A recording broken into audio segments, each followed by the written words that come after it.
আমি গত এক পাত খাইলাম এবং বাগানে আবার বিশ্রাহার করেও গেছি। সেখানে কেউ কিছু বলে নাই। কিন্তু আমাদের দূর থেকে কোনো লোক খবর দেয় যে, "বাগানে তোমরা যাইও না, তোমাদের মারবে, কাটবে।" এটা কে? তো বলছে কি যে দৌলত আলী দোলা ওরফে তরিকুল ইসলাম, বাড়ি নাকি শিয়ালমারা। সে দাবি করছে জমির কি যে জমিটা আমার। তো গত ২১ তারিখ আমি আমার চাচাতো ভাই বাগানে আসি।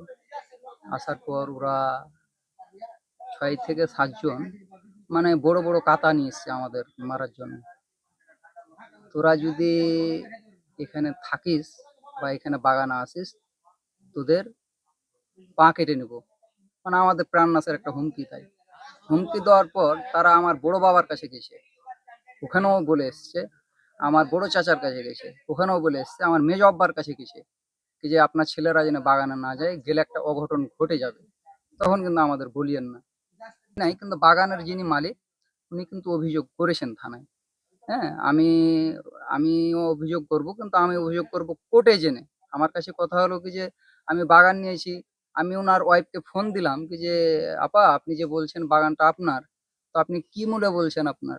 কারণ আমি যার কাছ থেকে বাগান কিনে নিয়েছি তার কাগজ দেখেই আমি ৫ বছরের জন্য লিজ নিয়েছি। তো সে বলছে, "তোমার ওই কাগজপত্র দেখার দরকার নাই। তোমাকে কাগজ দেখাইতে হবে কেন? তুমি বাগানে গেলে তোমার একটা বড় ধরনের ক্ষতি হয়ে যাবে।"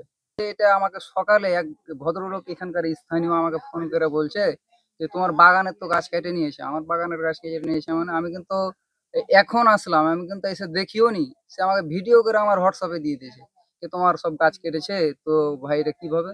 তো আমাকে আবার উনি বলছে কি যে এক মহিলা নাকি বলছে কি যে মাগরিব পর্যন্ত হাইসা-টাইসা কাত্তা লিয়া ঘুরছিল। তো তবে এটা রাত্রেই কেটেছে। তো এটা দুঃখজনক কথা কি যে গাছের উপরে সে আক্রমণ করেছে। তার আক্রোশ থাকতে পারে, তারা মালিকে বুঝবে। কিন্তু আমি তো বাগান কিনে নিয়েছি। আমার উপর তার আক্রোশ কি এবং তার গাছের উপর আক্রোশ কি? গাছগুলা যে কেটেছে এটা তো কষ্টদায়ক ব্যাপার। কারণ গাছগুলোতে আমি সার করেছি, বীজ দিয়েছি বা আমার অনেক খরচ হয়েছে। গতবার আমি তেমন টাকা পাই নাই এবং গতবার আমার লস আছে বাগানটাতে।